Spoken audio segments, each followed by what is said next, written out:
You got to wait for a gapper. That is fair. Down the right field line. Giambi on his way to third.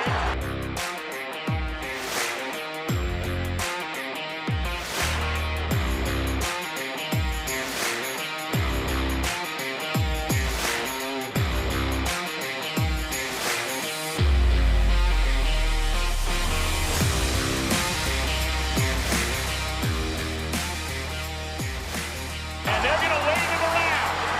The throw misses a cutoff man. Shot into the plate. Out of the plate. Derek Jeter with one of the most unbelievable plays you will ever see by a shortstop. Live from Chatterbox Sports Studios, it's Off the Bench with Thom Brennaman. Well, good morning, and a pleasant good Thursday morning. What a beautiful day here in Cincinnati, Ohio. Sunshine, not a cloud in the sky. Temperatures expected to be around 70, and then tomorrow, 40. We get 4 seasons in 24 hours. Casey, Paul, good morning, men. Good morning, Tom. Good morning, Tom. Yeah. So if you're having to leave the house, let's say, you're heading out this afternoon, and maybe you're going to visit a friend or something, and you're spending the night, right? And all of a sudden you got to get up from wherever it is you're spending the night and go somewhere tomorrow morning. You could wear a T-shirt and a pair of shorts today, right? Get out and run, wouldn't need a sweatshirt, nothing. But when you get up tomorrow morning, you're going to need your winter coat. Oh, yeah, there's no doubt about it. I looked at the Weather Channel app yesterday or 2 days ago, and it said 72. I tweeted out the screenshot of it, 72 with a low of 37, something like that. What are we doing here? And then tomorrow, the high, I think, is like 40. Yeah, we're right back down. So if you want to get your golf in, do it today. It just means that this studio is going to be freezing tomorrow. Probably. We finally get the heat working, but we don't need it now. Yeah, the heat's working today, and who knows tomorrow? Who knows? Should just turn the heat up to 90 and then cook it out right. and let it sit overnight. Well, as always, we welcome you to Off the Bench, presented by United Dairy Farmers. We come your way Monday through Friday, 10 a.m. to high noon Eastern Standard Time. You can find us on YouTube/Chatterbox Sports. We also stream on Facebook, the Chatterbox Sports page. If you'd prefer to join us in podcast form, by all means, search Off the Bench with Thom Brennaman, and you're dialed in. Well, I'll tell you what, I don't know if they're going to the NCAA tournament. More than likely not. Paul will have some thoughts on that. But UC is playing some pretty decent basketball right now. It's certainly exciting basketball. Their last 2 games have gone right down to the final buzzer. Last night, they avenged one of their worst losses of the season by beating Temple at Fifth Third Arena in overtime. 88-83, David DeJulius and Landers Nolly II each had 20. Big night from freshman guard Dan Skillings. He had 15 off the bench. Bearcats are now 19-10 on the year, 10-6 in the American, which as of today is good enough for 4th place. That'd be a first-round bye in the conference tournament. Next up, a big one at Memphis. That's Sunday at 2. Many believe Memphis is an NCAA tournament team. Don't look now, boys. Don't look now. Cal and Kentucky. Hey, I bet on them yesterday. Here they come. Here they come. I saw one of you guys post that parlay. I am not a gambler, but I gave serious consideration to making that 3-team parlay last The night. rebound rundown parlay. I really wanted to do it. With Kentucky, Cincinnati, and Dayton, right? Yeah, the local teams. Man, and if you bet 100, you'd have bet, what, 160? 166. I really wanted to do that last night. That really caught my eye. The Big Blue last night, they go on the road. I mean, they are rolling, right? They build up a 15-point lead at Florida. Then they go back to their periodic sleepwalking ways. They let it get away, and then down the stretch, finish strong, 82-74 the win. The big fella, Oscar Tshiebwe, poured in 25 for the Cats. They play Auburn, who's 19-9 over the weekend. Dayton goes to 19-9, a 72-64 win over UMass. So there you have it, the trifecta. Bearcats, Wildcats, Flyers. Did either one of you have a unit, 2, or 9 on that parlay? No, I did not. I just haven't bet in a while, but no, I did not. I loved it, which is why Reed had it on the graphic. Great to see all the local teams win. I think of the rebound rundown this year, it has not. In fact, that may have been the first podcast I've done this morning where every team has won on the same night. It doesn't happen much because a lot of teams play and a lot of teams lose, and it was great to see last night. I had a few units on Kentucky to cover. Nice. Yeah. So Were they a dog or a favorite? they were a favorite. They were a favorite. Florida was missing their best player. Yeah, so, he broke his hand. Yeah. So they in the computers they were an underdog, but when Vegas put it out, they were a 2.5, 3-point favorite. Right? I think it was Yeah, they're 2.5. 2.5. Yeah. You know, I'll tell you can really learn a lot, and I talked about this a little bit yesterday, but you can really learn a lot by listening to local broadcast on the radio about a college basketball team. If you're kind of, wishy-washy on college hoops and, how do you catch up and learn about what's going on? We're lucky here where last night, right? I have to hide. My son knows I'm there, but I have to hide up in the bowels of Cusel Stadium at Marymount High School and sit in my car and look through a chain link fence to watch lacrosse practice every now and again. I like going over there, seeing how they're looking. They just cranked it up, State title winners 2 years ago, Final Four last year. Want to see how the buoys are looking. So while you're sitting there, 2 nights ago, I got to listen to Xavier talk about Joe Sunderman and Byron Larkin. Last night, I'm flipping back and forth. The UC game, Dan Horde and Terry Nelson, and then the Kentucky game. All the Kentucky games are on local radio, 15:30. Jack Goose Givens providing the color commentary. And you'll learn a lot about these teams. Top 25 action last night. Number 1, Houston just blows Tulane out of the gym in the Big Easy. Brandon Miller, this is the talk of college basketball right now. He was in uniform last night for number 2 Alabama. I don't know if you've heard this story, know much about it. Here's the deal. Miller is regarded as a top 5 pick, maybe even the number 1 pick in this year's NBA draft. He is a freshman and is an extraordinary player. He's the best player on one of the best teams in the country. Now, for whatever reason, Miller had a gun that belonged to a teammate. Late at night, just recently, that teammate calls Miller, who's sitting at home, and asks him to bring him his gun to an area where a lot of college bars are in Tuscaloosa, Alabama. Miller does so, gets in the car, brings his teammate his gun. Shortly after, that gun is used by Miller's teammate and another man to kill a 23-year-old woman.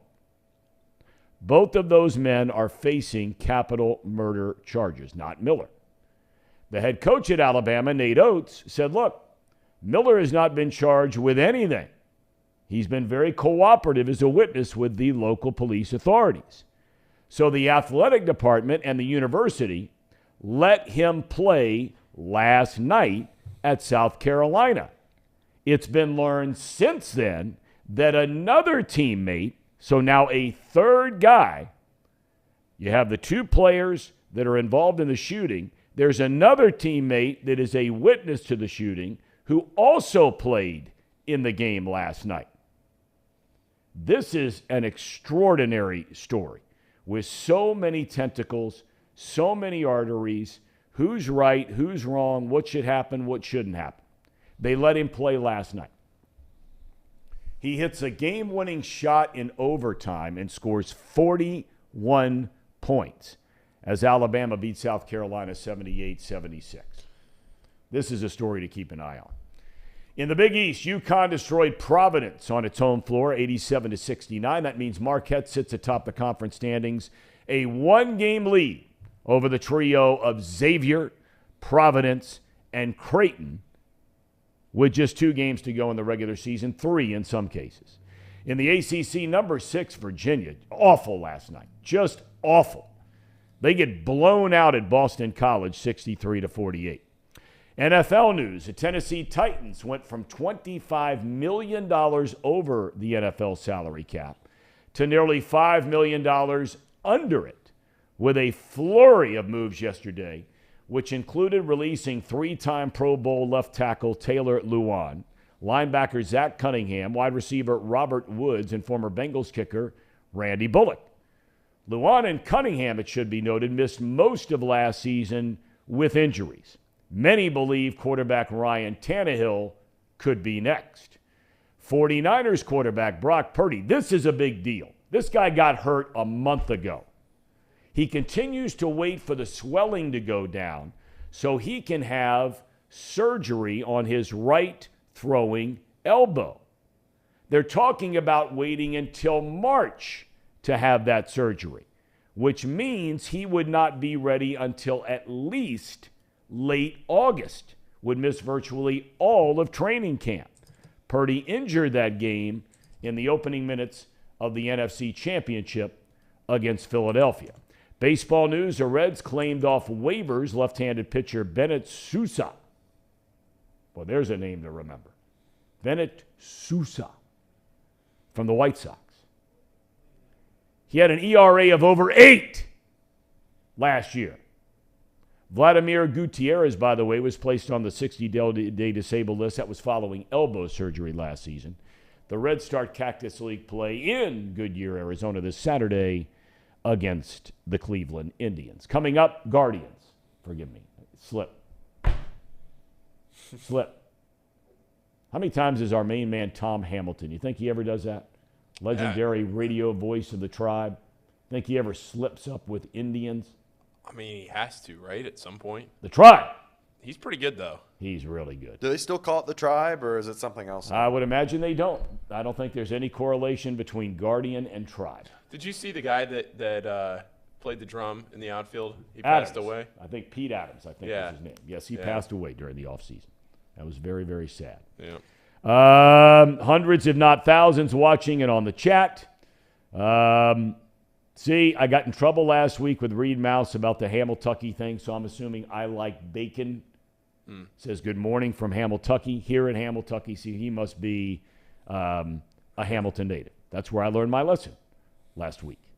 Learn my lesson. You try to learn something new every single day. I do appreciate how polite our chat is every morning. Good morning, everybody. They normally are very, and then things go south.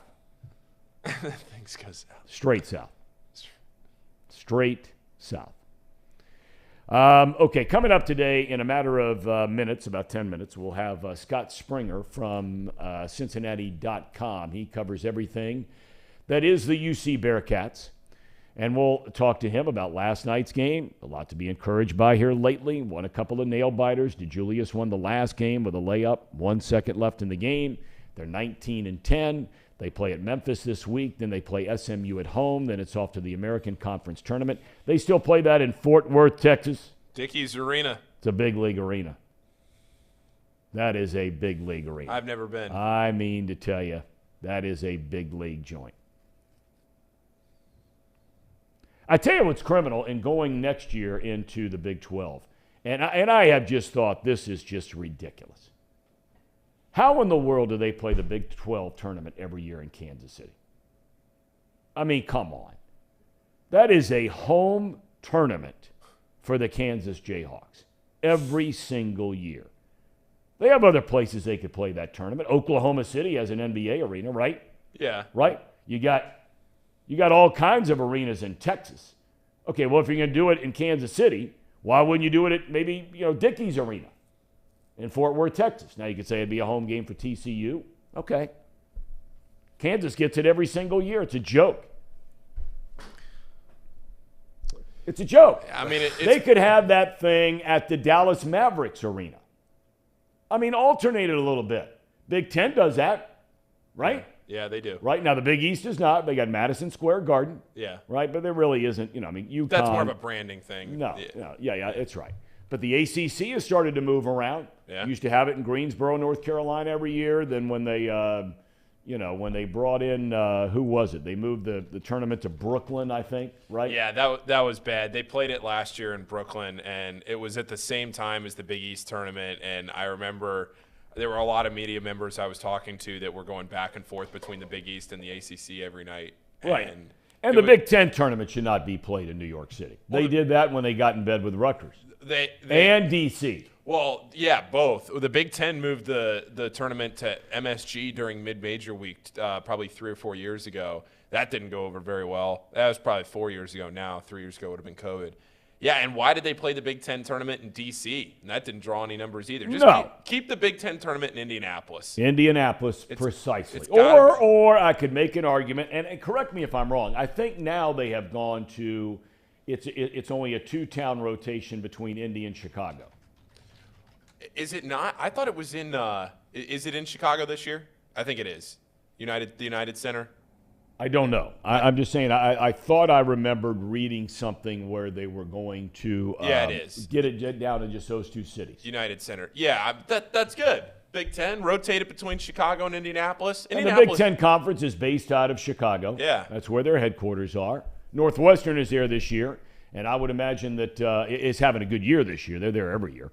But they're having a good year this year. I'm pretty sure it's in some random place next year or the year after. Reed just said it might be in Minnesota. I was going to say Minnesota, but I didn't want to come. Nothing wrong with that. Not a problem with that because at least you're rotating, and that's a big league arena. Yeah. Right? That's where the Timberwolves play, correct? Yeah. Next year, 2024. Okay, I don't mind that. But the thing in Kansas City every year, and I know that the Big 12 and Kansas City and long-standing tradition, all that kind of stuff, it just seems to me it's they play the big they're not playing the Big 12 football championship game in Kansas City. They're playing that thing in Big D, Dallas. Jerry's World. Jerry's World. You guys been in that place? I have driven around the parking lot, but we couldn't get in. Bucket list. It's on the bucket list to go. It's unbelievable. Unbelievable. Went down. That was still when the ballpark in Arlington was the main attraction. Globe Life wasn't there yet. Now, that place is very unattractive from the outside. I have not been on the inside. It looks like a warehouse. Yeah, but Jerry's World, that stadium on the outside. Boom Shakalaka is familiar with that old country tune. I said Big D. That's an old country tune.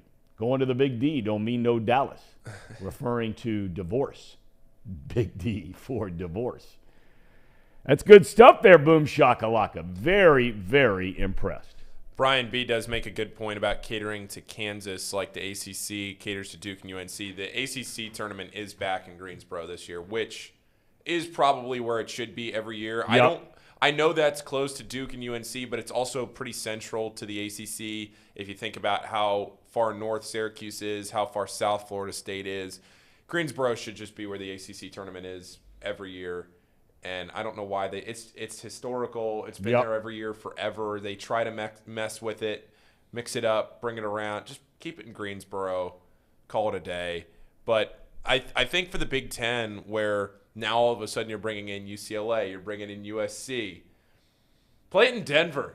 Play the Big Ten in Denver. That's middle. You know what? UCLA, USC. Very interesting. Play it in Denver. It's a very interesting point. Because, with those schools coming in. What are you going to do? I mean, Denver's obviously – I'm not being too serious about that. But at the same time, you're going to make UCLA and USC fans, I guess, fly all the way across the country, go to Indianapolis. Hang with them. Yeah. Go to Chi-Town, hang out for a few days. Indianapolis is as you like to say, Tom, that's a big league city for these huge sporting events. Yeah, for the events. I've been to the Big Ten tournament before. Just went up with some buddies. A friend of mine has a Winnebago.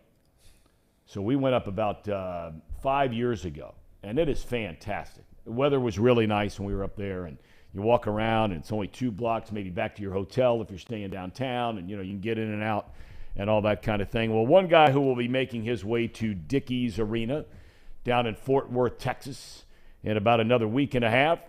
His first year on the beat. Been around this city in a long, long time, both on the radio, covering local high school sports, but now at Cincinnati.com. He is the man on the University of Cincinnati beat, kind enough to join us today. Scott Springer. Scott, good morning. Late night last night. A good win for the Bearcats. These last couple of games, I don't know if it's the prettiest basketball in the world. Who cares? It's coming down to the final buzzer in each of the last 2 games, and they're getting wins. Yeah, in March you need to win like that, so hopefully this is a good omen that they're pulling things out. I mean, it was a kind of a devastating loss to East Carolina, where you have a 16-point lead, 9 minutes to go. You should win that. And Roy Williams was there to see Wes Miller. A lot of kids had family there. That one really hurt. Then they pull out the win against UCF with DeJulius floating down the lane. And then last night, again, probably should have won in regulation. Landers Gnarly puts up a three. He was disappointed he missed it. He took it out on him in overtime and had 9 of the 13 points. And UC's 19-10. That's one win more than they had last year. They have a chance to have 20 wins, 2 more tries here. And, I think they're looking realistically at hopefully a chance in the NIT, because otherwise, they're going to win down at Dickies Arena to get to the NCAA tournament. Would there be any hope whatsoever, in your opinion? And I know their quad 1-win record is what it is. It's not very good. But would there be any chance in your mind at all, if they were to win these last 2 games, go down to Memphis, beat a team that a lot of people feel like has a decent chance to make the tournament, not a lock, but a decent chance, beat SMU at home, go down to Fort Worth, and if you're in the same half of the bracket, and let's be honest about it, the last time they played Houston, they should have beat Houston. Now, they didn't beat Houston, but they had a big lead on them. If they were to win a semifinal game, let's say against Houston, who at the time might be ranked number 1, at worst number 2 or number 3, and then maybe lose in the championship game, say to Memphis. You see any scenario where that might be enough to get them in the NCAA tournament as an at-large team? I think it would depend on what other teams did and what happened. A lot of things would have to fall there, and that's math beyond my comprehension, the NCAA net and all that. Based on the numbers right now, no, they're not getting in. But, I talked to some people last night. I think they're looking at it as win or go home. And I don't know if they're going to make it in there or not. It would probably depend on what other teams did. But, that would be interesting. It certainly would be interesting. When you look at the overall state of the team, and you mentioned, they have already more wins this year than they had last year. They had some ugly losses this year. There's no doubt about it. The recent one with East Carolina early in the year to Northern Kentucky. Everybody getting all worked up. Is Wes Miller the guy? They give him the contract extension. All in all, you've seen all the games. Has this team gotten better as the season has gone on? Should they feel good about the fact that they were what they were, they are what they are now? Are they a better team now? Have they gotten better individually and collectively? Oh yeah, I think they're a lot better than last year, and everyone assumed they were going to. Look at what has happened. You're playing without John Newman, a guy that played regular last year that hasn't played a bit. Saw him last night as I was leaving the arena. He was going to get some shots up. It was around midnight. He's hoping to get back in practice, but he's not been part of the team. Rob Fennessy, the Indiana transfer, a great defender at guard that really would have helped him. He goes down in the Tulane game. You played the last 3 games without Victor Locken. You win a couple of them there, and all in all, the 19-10 is not all that bad. It's not what maybe you're used to, but you have to remember what happened.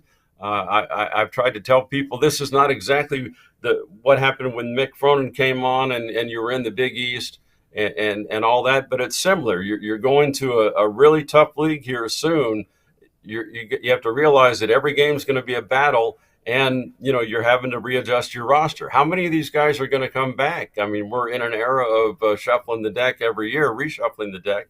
So if everyone comes back, maybe you're on to something, but it's not a given. But, looking at the roster right now, you lose DeJulius, you'll lose Rob Fennessy. Newman would have to make a decision. And then you have to figure, well, who's going to come to the Big 12 with them or not? You don't really know. Would you suspect, at the end of the day, there was talk about, who might come back, who might not come back. But certainly if all those who are able decide to come back, it's a very nice nucleus, certainly of a team looking ahead to next year, along with the recruits that they have coming in next year, Jizzle James and Rayvon Griffith and that whole kind of group. So, look, I know it's easy for a lot of people, especially after the East Carolina game, or a lot of people really up in arms about the program and the state of the program. It does seem like, though, they have a chance moving into a tough conference, the best conference in college football, to continue to get better and better. Is that a safe assumption? Yeah, I mean, you have to hope that the roster is going to change over time. I'm not saying there's going to be wholesale changes, but obviously you're recruiting a different player for the Big 12, and that's an incentive. And, Wes has one way he would like to play. I don't know that he has all the guys to play that way right now. But you're 19 and 10. There's been times. I mean, again, go back to the early Cronin years. It took Mick, I believe it was the fourth year before they made the NCAA tournament. They made the NIT one year with 19 wins. So I think you're going to have to take baby steps. We all would like it to be like it was with Bob Huggins and in the later Mick Cronin years. But, these things take time. It all evolves, and you have to be patient. And I understand. I'm not a patient guy myself, but right now I think you have to feel good at 19 and 10 with a chance to get 20 and roll the dice in the tournament and see what happens. Worst case scenario, you're in the NIT. I think if you told people you'd make the NIT this season, I think overall, long term, you'd look at that and say, well, maybe that's okay, and we'll see how we go. Next year's a whole different ballgame. That league's crazy. I mean, you look at UC's NCAA net number right now, and you're at the bottom of that league. So now that doesn't mean they're going to be at the bottom next year, but it's a crazy league, as you know, and in my opinion, the best. I want to shift gears just very quickly to the football program, because you also have to cover what's going on over there. And it seems like there's news over there, if not on a daily basis, maybe every 3-4 days. You know a lot more about that because you're having to hunt guys down. The whole offensive coordinator thing, is that just one of those things where, hey, you got raided by somebody, guys going to Indianapolis, that's the way it goes, and we got to adjust on the fly and have a backup plan? Pretty much, the NFL hiring cycle is a little different. The Super Bowl ends, and then jobs come open, and it's my understanding that Tom Manning made a pretty good chunk of change, and he had been with the Colts before, and they liked him. So how do you tell a guy not to take the money and run? I think if somebody knocks on any of our doors and there's enough money, we would sell our house and off we go. So that's that situation. The realistic part of it is Scott Satterfield has called his own plays, will still call his own plays. The man he got from Virginia Tech, Brad Glenn, he does have some experience with them. And you go back in history, 2007, they were both at Appalachian State when they made that miraculous upset of the Michigan Wolverines. So about everyone Scott Satterfield has hired, he's had history with. This guy was 1 year at Virginia Tech, but 3 years at Georgia State before that. And he's going to be there, but, Satterfield's going to be calling the plays. So not to say this guy couldn't. That's just the way it rolls right now here at Cincinnati. Last thing, Scott, what are spring practices already underway, or are they waiting on those to start? And is there a spring game? Yeah, March 6th is the start of spring practice. And the spring game is April 15th. I don't know any specifics time-wise on that. A lot of times that depends on the weather. I know last year they intended to go outside, and then they had to reverse field and hold it in the Shakely bubble there. But, yeah, they intend on having one, and I think March 23rd is their pro day for the guys that are going to go to the NFL draft. And, you're going to have Ivan Pace Jr. is going to be at the Combine, and there's a steal there, in my opinion. You're looking at a guy that, he measures up at 5'10" and change and maybe 238. But the one thing you can't measure is the heart and the mind and the want to. And that dude's a tough Coleraine football player, and I take him every day. Absolutely. I mean, he's just one of those guys. I don't care what he grades out with his speed or any of the rest of that stuff. Every time you turn around, he's right there with a hat on the ball and making tackles or making plays. I'm with you all the way. And his brother's a great NFL prospect, too, because Deshaun Pace is actually about 6'2", and he has the prototypical size that they're looking for. But Ivan's a tough cookie. Anyone that gets him is getting a good player. No doubt about it.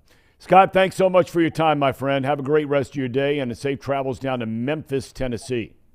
Yeah, I've got some barbecue in the plans with Dan Horde to be Amen. determined.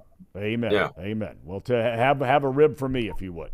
I'll do that. All right, man. See you, I'll have Scotty. two. Thanks for the time. Appreciate it. Or 9. Have a good Yeah, weekend. yeah. Couple. Good to have Scott Springer with us, laying it all out there. I tell you, I think that I don't normally get all wrapped up, but there are two teams here in our area: the University of Cincinnati, obviously, and Ohio State, where the quarterback situation is going to be fascinating to watch and what happens in the spring game. Yeah. I mean, UC brought in all these different guys. Ben Bryant decides to come back. Prater is back. They bring in the kid from Arizona State, who is this big, highly touted guy coming out of high school, originally signed with Ohio State, decommitted, went to Florida, was a starter there, went out to Arizona State. Now he's coming to UC. It's his fourth school. Well, third school, technically. He never stepped on Ohio State's campus as a student athlete.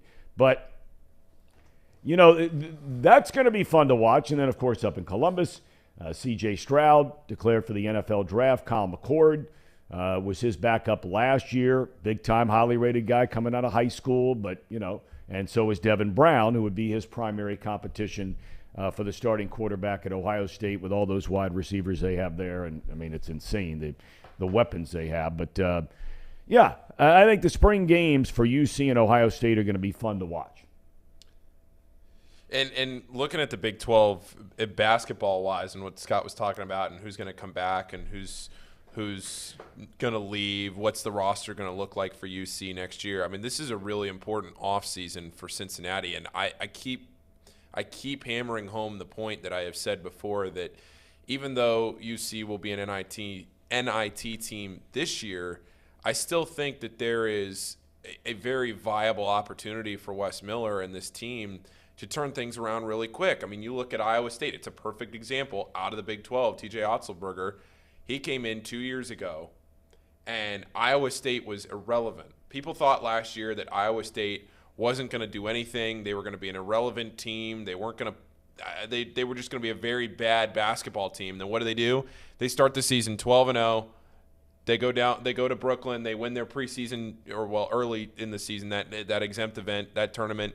They end up kind of faltering down the stretch, went 7-11 in the Big 12, but they end up as an 11 seed in the tournament. It's not out of the question in today's day and age to be able to rebuild a roster, to be able to build things in one offseason, because the transfer portal is basically free agency. And to have, as I see in the chat here, Ronnie points out the Big 12 and the Big East in the same city. I mean, you're gonna be every night pretty much here around the city with some sort of a home game. That if you want to go see good college basketball, there's going to be elite talent around here. And I don't think Cincinnati is that far off. There was a tenuous point in this season. Yes.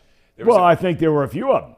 There are a few, and I'm not so sure that there might not be one more, but there was a tenuous point in this season with Cincinnati in the first Temple game back on New Year's Day where they lose by 9 and they look bad. Yep. They looked really bad in that game. And at that point in the season, you're 1-1 in the conference. You're 10-5 overall.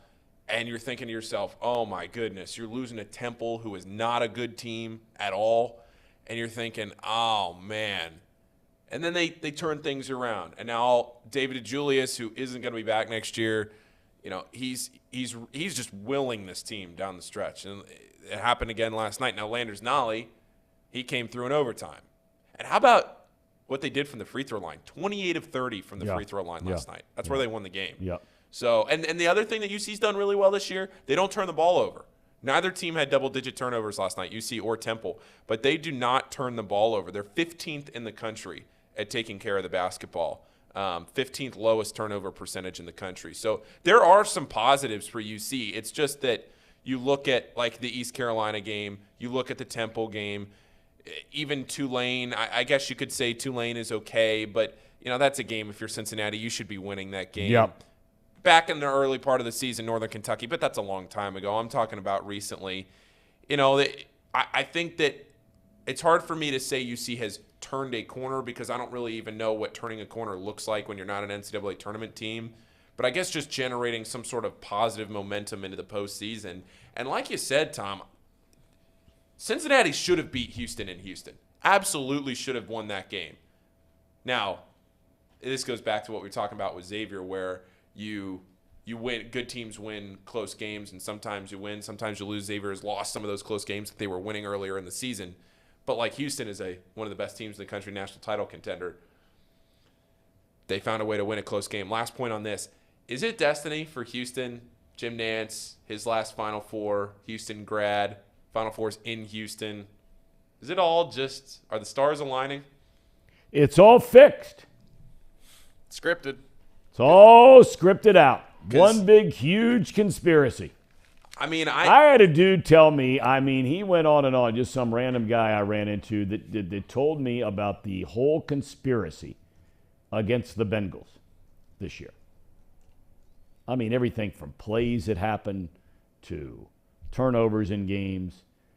And I'm just thinking to myself, hey, I love a good conspiracy theory as much as the next guy. But Casey, all those things he just laid out. Jim Nantz, Houston guy. Final Four, Houston. Are they still the Cougars? Yeah. The Houston Cougars. Number one team in the country. Is this the WWE? I was sitting there the other day looking at the bracket, and I was thinking to myself, I remember 2 or 3 years ago, the year that Baylor won the national championship was the best year that I ever had in my bracket. I like picking a bracket, and I keep going back to that. And I didn't do great last year, but whoever really does all that great, the way it all shakes out.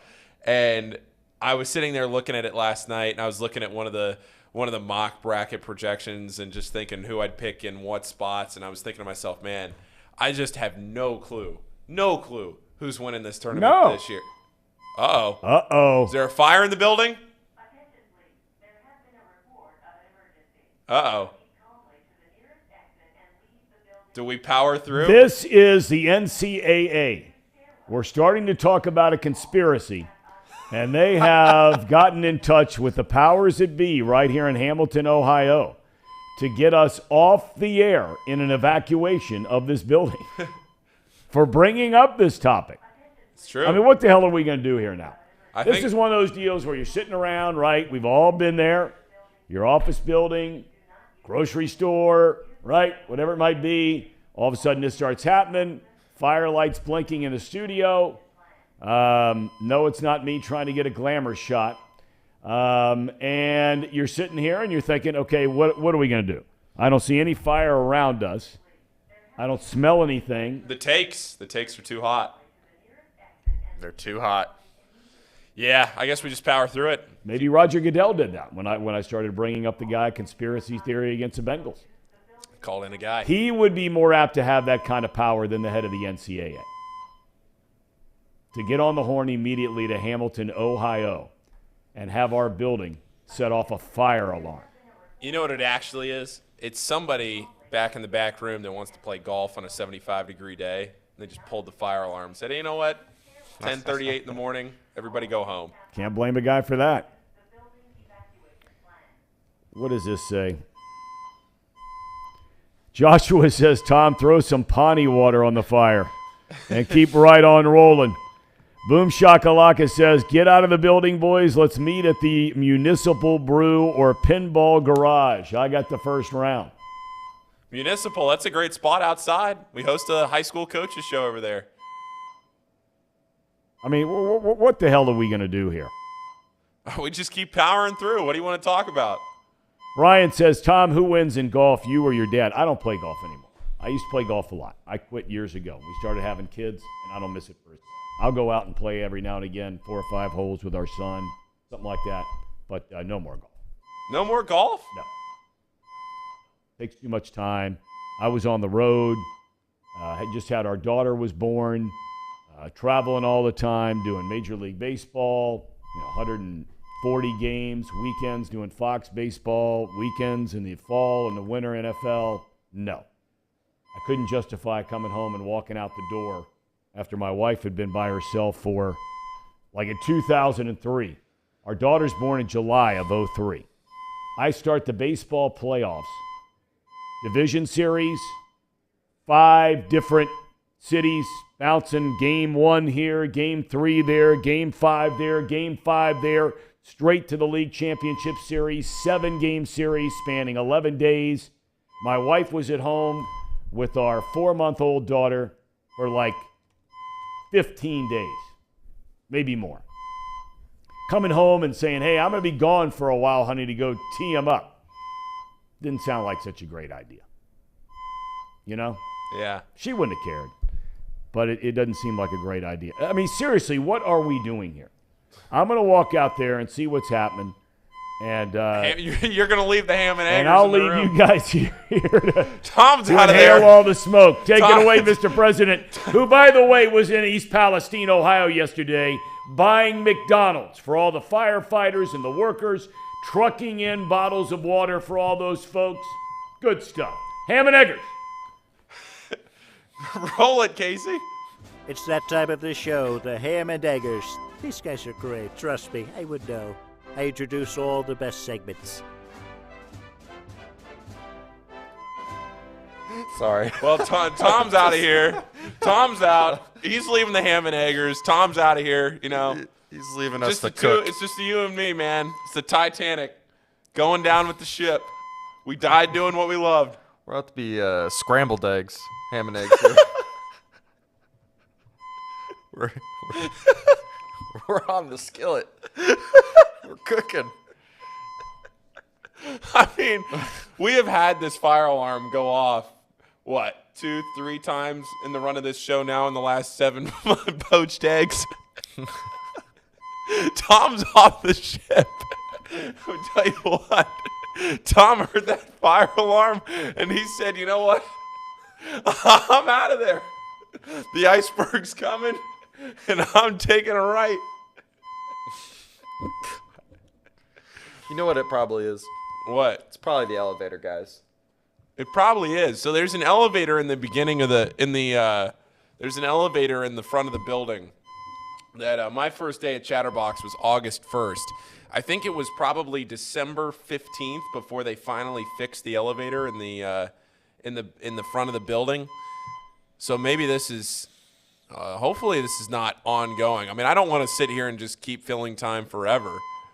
But Trace Fowler says there may be a fire on the 3rd floor. I mean, if there actually is a fire, I mean, it's at some point we're going to have to get out of here. But for right now, we're going to keep plugging away. We're going to keep plugging through. Well, if there is a fire, we're going to be taking all this equipment, too. We can't risk the water to... Oh, true. We already did have a leak. We got a bucket right here from the leak through the ceiling the other day. Our office is really down bad. It just... Uh-oh. We're back. Hold on. Let's see how long till Tom's back in the Tom's studio. got a huge smile on his face right now. Here he comes. There he is, the man of the hour. Tom, it's safe to return. It is. I got it all straightened out. 3rd floor is being renovated. Flooring company got dust in the smoke alarm. Is that what it is? That's what they Reed said says. something up on the 3rd floor. Jim says, Tom will tell the fire department to get out of here. Nope, far too much respect. Joshua says, I ripped out the wiring. There may be some truth to that. Somebody's asking me if I'm going to any spring training games. I mean, are you serious? I mean, are you serious? I have a job here. And I don't have a job the last time I checked that has anything to do with spring training. Right? So the answer would be no. Not going out to Arizona for spring training. Content creation. What's that? I said content creation. Go out there, do some live shows. We'll send you a studio. You can figure out how to wire it all. Maybe we could finally, if we went out there, went on a nice drive, I'd be all for driving, load up the equipment, put it in the back of the SUV, and get rolling there. And maybe that is the only way we could get Joey Votto to come on the program. He has politely declined multiple times. Show up, Sorry, I can't say anything when I hear the fire. Yeah, now the Police fire officers, trucks yeah, are the- rolling in. the The alarm's siren. off, and the fire trucks are pulling up probably over my left shoulder, I would guess, right here, because that's where the big garage entrance is to this building. Yeah. Is there more than one of those, or is that it? No, that's it. That's it? Okay. All right. Joshua Morgan wants to know how many bathroom breaks in a 36-hour drive. Really, not as many as you might think, but a few. But that's okay. You got to get up and you got to stretch your legs. I love driving, but you do have to get up. You start cramping up. Yeah. I mean, I cramp up sitting in this chair. Sniper a few weeks back. Sniper! All right, All right. boys, I want to get into a couple of things. There is a very interesting situation, this Brandon Miller thing. Yeah. Okay? I walked through the whole scenario for those of you that were with us. He was allowed to play last night for Alabama. Now, look, we live in such a reaction and overreactionary world that most of the time I tend to side with let's just don't start reacting here and doing this to this guy and this to that guy or that to that woman or whatever it might be. Okay, we can all take a step back, take a deep breath, and let's just really look at what's going on here and try to make a good decision. That's exactly what happened at the University of Alabama, roughly hours after the explosive news comes out on Tuesday, I think is when the arraignment was in court, about exactly what happened and exactly who was involved in this tragic death of a 23-year-old woman who's just out at the bars. She ends up getting shot in her car, and she's dead. It's a life taken away from a mom and dad, a brother or sister, an aunt, an uncle, a grandmother, a grandfather. It's a 23-year-old woman. Put yourself in their shoes. Okay? She's sitting in a car. And next thing you know, bang. It's every night in every city in the United States of America. Okay, that gun, started its journey, if you will, for lack of a better term, its tragic journey, started by a young man who has a gun. It's not come out whether he legally owns the gun or not. I don't know. The bad guys are always going to get the gun no matter what. The strictest gun laws in the United States of America are in Chicago, strictest in the country. And there are more shootings there than any city in America on a nightly basis. So this gun is in a place where Brandon Miller is asked by his teammate, who the gun belongs to bring him his gun, and it's very late at night.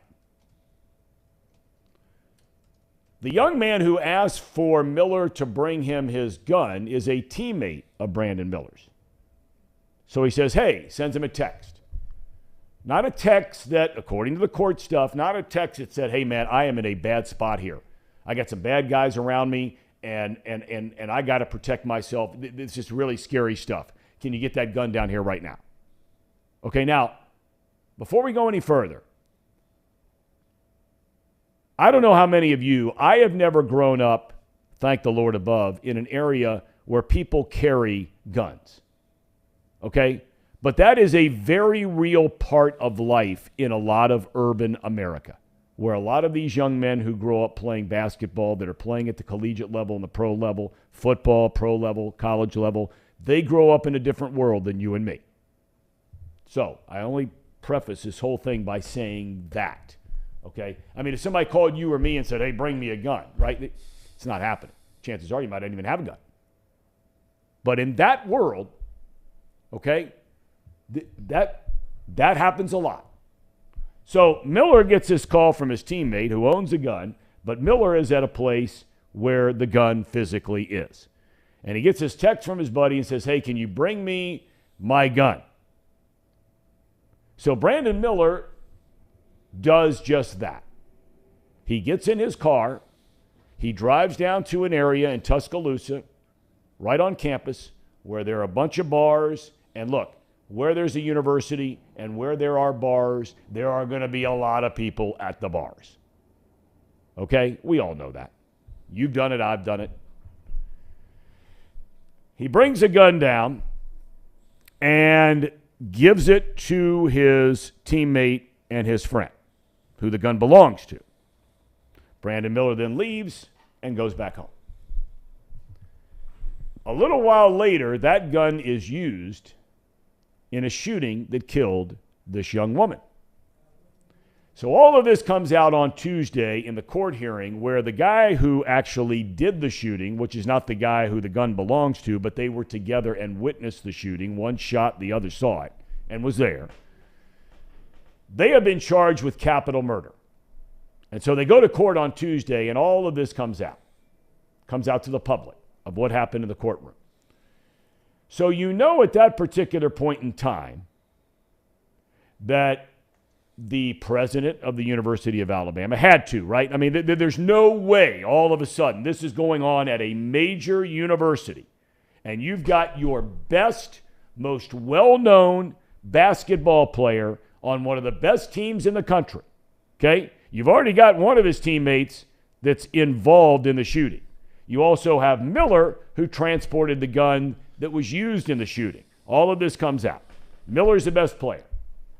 So you know the athletic director, the head basketball coach, Nate Oates, the university president, probably their legal counsel, everybody else, they're in constant contact with the authorities. And by all accounts, including those from the authorities, everybody has been an extremely cooperative witness to everything that's proceeding here.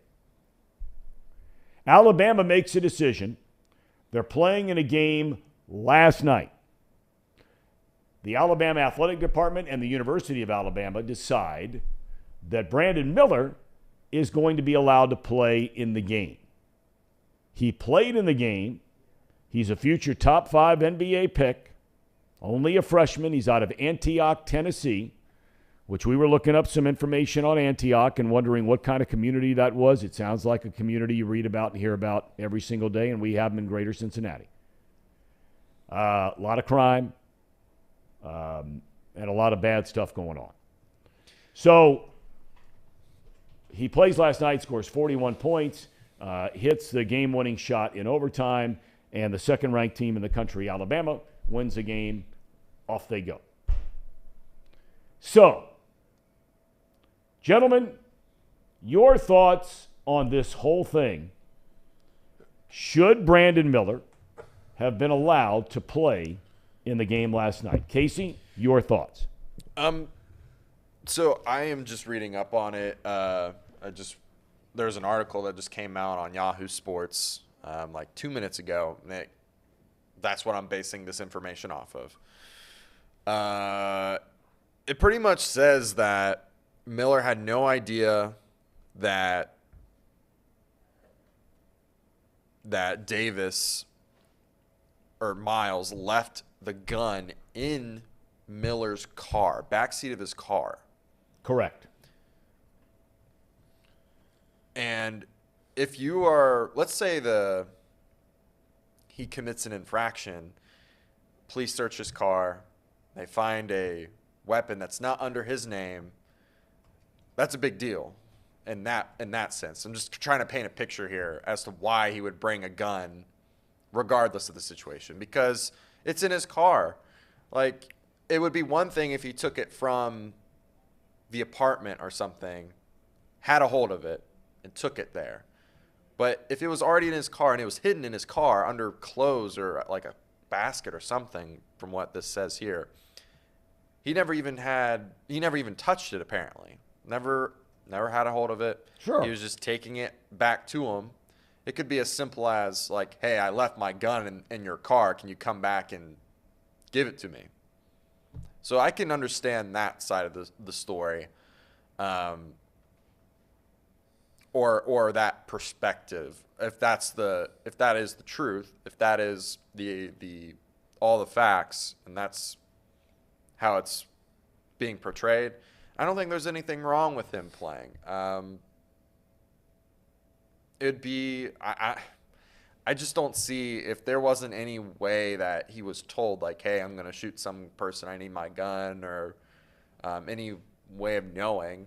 I mean, there's no timestamps, there's no time codes to, like, how quickly all this happened, but apparently Miller arrives at the scene, they grab the gun, and Miller's still able to see what took place. So this had to be like, like back to back,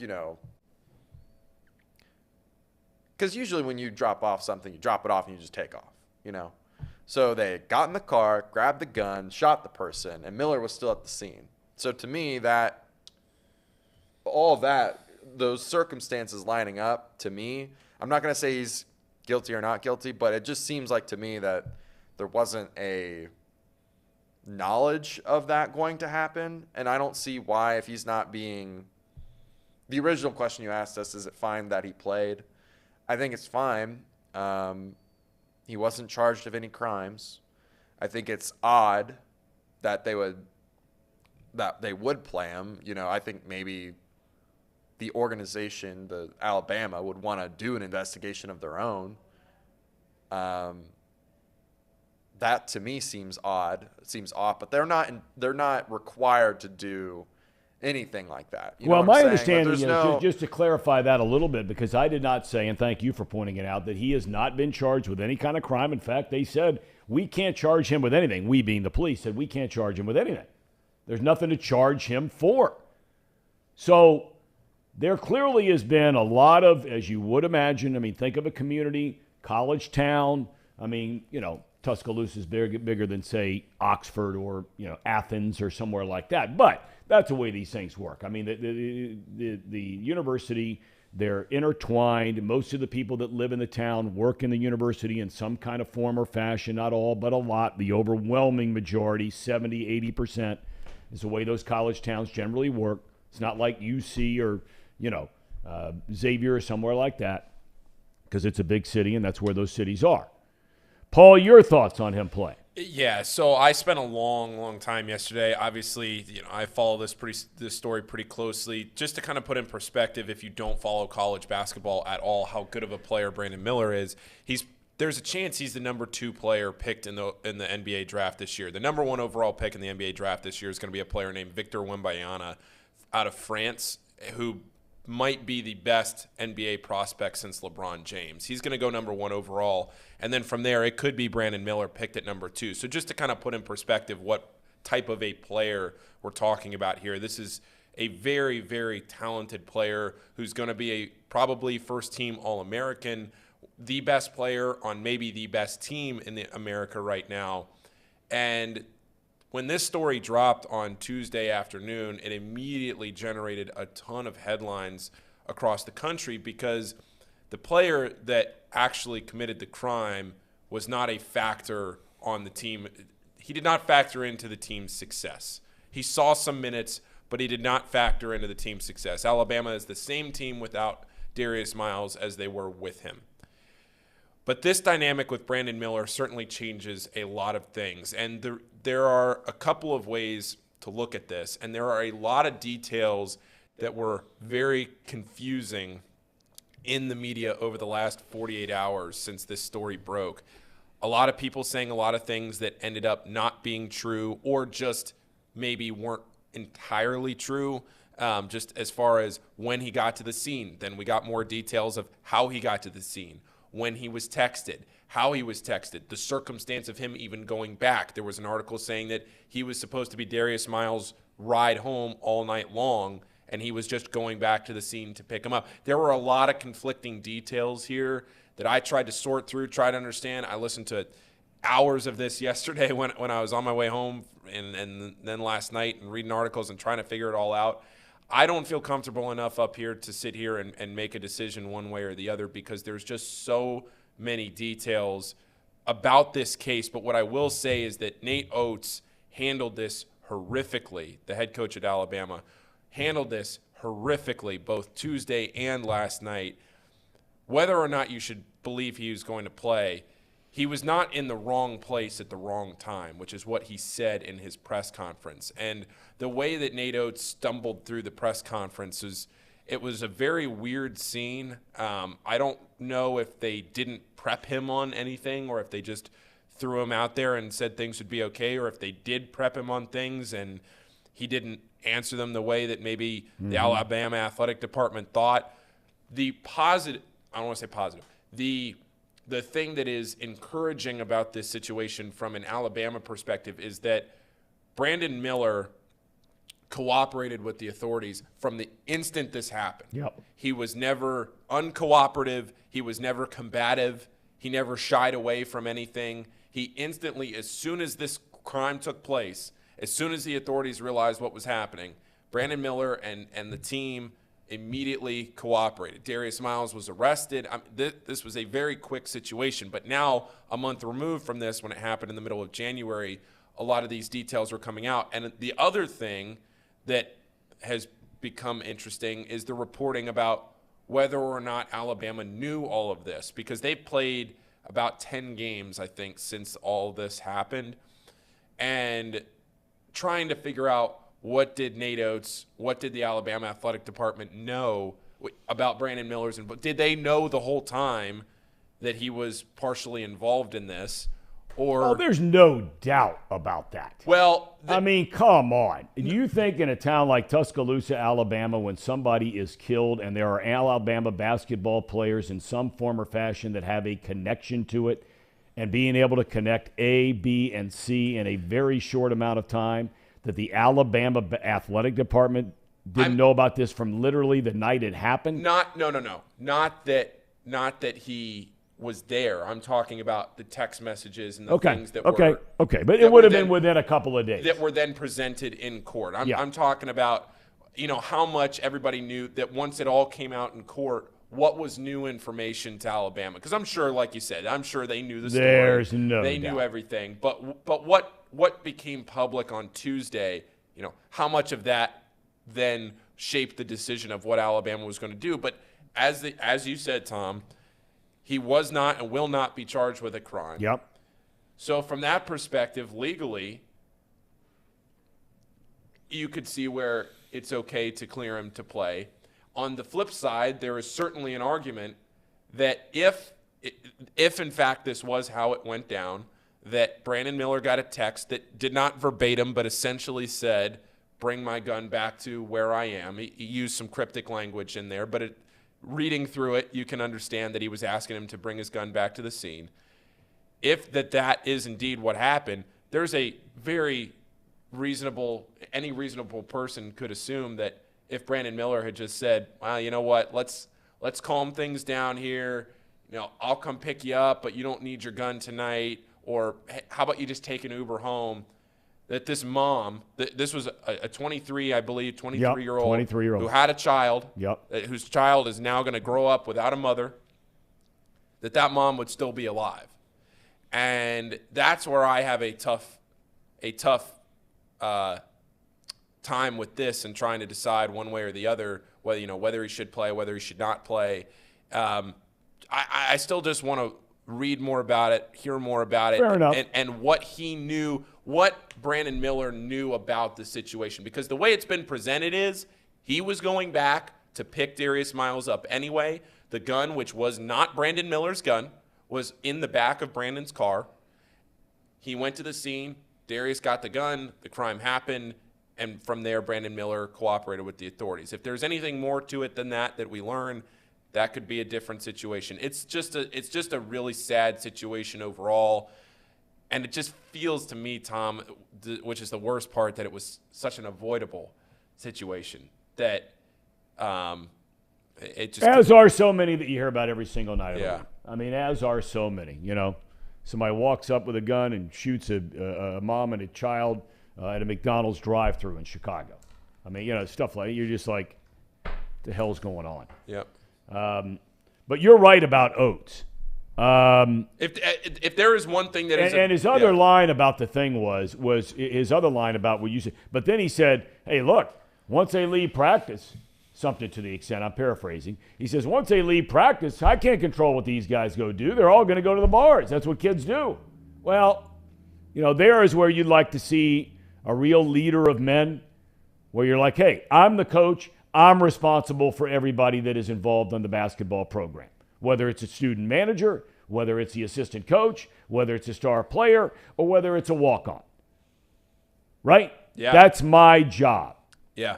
That's what Wes Miller would say. That's what Sean Miller would say. Take it to the bank. But it does get into an entirely different sort of, and look, good Lord willing, we're never going to know the answer to this question. But then you get into the whole thing of where you are, meaning where your school is. And anybody who believes there's not a difference, they have their head stuck in the sand. If this were to happen closer to a major city, this kid would not have been playing last night. There's no chance. Zero. Media, press, moral police, everything else, no chance that kid's playing last night. Certain schools around the country, no chance he's playing. None.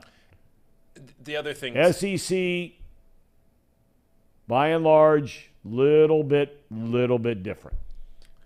The other thing too that's tough about this situation is just, like I said, it's an avoidable situation, and a lot of players for a lot of teams in college athletics have been suspended for a whole lot less. No question. Than bringing a gun to a crime scene that later involved the murder of a human being. That's the point I'm making, is that it would be so very different in so many other places. And I'm not saying Alabama's wrong. I'm not saying they're wrong. I mean, that's not for me to judge. They have very smart, they don't have a bunch of idiots down there. Whoever the president is a very smart person. Whoever their legal counsel is for the university, smart people. Athletic director, smart people. I would imagine Oates is probably a pretty smart guy, right? There's no way you can become the head basketball coach at a Southeastern Conference school without being a smart guy. Yeah. Right? He's a great coach, fantastic coach. I mean, he has turned this Alabama program around from being a decent middle-of-the-road SEC team to now consistently being one of the best teams in the country and certainly one of the most fun teams in the country. I mean, Brandon Miller, night in and night out, is an incredible player to watch. I turn on these Alabama games, and if you have listened to this program or if you have listened to the Rebound Rundown, you know that Alabama has been my national championship pick for the last month and a half. I love watching them play. They are a thrill offensively to watch. Brandon Miller is a stud. They are a great, fun college basketball team every night they take the court, and they are dominant most nights that they take the court. Last night they needed overtime to beat South Carolina and probably should have lost that game. I look at how a team like this with a coach like this and Nate Oates can it almost goes back to the if you don't have anything nice to say, don't say anything That's at right. all. I mean, That's right. If you're not going to come up with something, you can just sit there and say, uh-oh, fire alarm. More They're cutting dust. us off. They're cutting us off. They didn't like what we were saying. Alabama Chancellor with Pull here in Hamilton, Ohio. But I look at the situation and see how disappointing of a situation it is for a team like Alabama now that it's just a shame that it has been handled the way that it has from a public perspective, because it sounds like behind the scenes they cooperated immediately and did everything that they needed to do. But in the last 48 hours, it has definitely not been, it's definitely not been the public image that Alabama basketball that's for sure. And look, at the end of the day, how all this shakes out, I don't know. Tatus Miller must be mentally, though, a pretty tough kid. Right. I mean, can you imagine the stuff that was said to him last night in that arena? And he goes out and scores 41 points. Scores the game-winning. I mean, look, and I'm not excusing anything that's happened here. I'm just saying from a mental ability to focus and concentrate and execute and all those kinds of things, that has to be an extraordinarily mentally tough human being when it comes to walking on a basketball court. I mean, Maybe not anything else, but certainly walking on a basketball court. He had the best game of his season last night, no doubt. Career high, 41. I know he's a freshman, but it is his career high. 41, took over the game, was dominant in overtime, got the game-winning basket. Seemed like every time Alabama needed to make a play, it was Brandon Miller that made a play. So for him to do that, certainly I think speaks to what you said about mental toughness and being able to block things out and just go out there and play the game and play basketball. But, yeah, I'll be really interested to see how all of this plays out over the next week or so, especially at this point in the season. I mean, Alabama, for as good as they are, they're still in the race for the SEC with Texas A&M. Texas A&M is Texas A&M is a borderline tournament team. They're probably going to get in, but Texas A&M is a borderline tournament team right now. They should get in, but they have 2 really, really bad losses on their resume. So, they have 1 game left, a team they can't lose to, Mississippi, but outside of that, 2 quad 1 games. But Texas A&M is only a game back right now of Alabama in the SEC race. And oh, by the way, those 2 teams play each other on the last day of the regular season next Saturday. So not only does Alabama have this to deal with on the court, they also have to play for an SEC title, which everybody expects them to win. But Texas A&M is going to be coming for that next week. So, well, the young woman's name is Jamea Harris, 23 years old. A mom, as Paul mentioned, and she is dead. Yep. Miller is not charged with any crime. The athletic department says the University of Alabama athletics continue to cooperate fully with law enforcement in the ongoing investigation of this tragic situation. Based on all the information we have received, Brandon Miller is not in any form considered a suspect in this case, only a cooperative witness. Period. End. All right. What do you think we ought to do here, boys? I mean, you want to give this a few more minutes and then call it a day? Because I don't know if we can actually sit here and do this show with this thing going on. Did we have another guest coming on? We have Tracy coming on at 11:30, but besides Tracy, that's but nobody else. And that's in roughly 19 minutes from now. Well, if this doesn't get figured out. Tell you what, let me step out and talk to Trace. You guys chat for a second here real quick. All right. And then we'll figure out what we ought to do here, because this is obviously very annoying to anybody, to all of us, but more importantly to all of you. Okay. Casey, we have some things to talk about. We talked a lot about Cincinnati so far, the Bearcats. You know who that's brought to us by? The Bearcats Report is brought to you by Encore Technologies. Encore Technologies provides IT solutions for a data-centered world with a suite of services from mobile computing to desktop to data center, supporting both centralized and work-from-home computing models to improve efficiency and productivity. Visit encore.tech. The path to innovation begins here.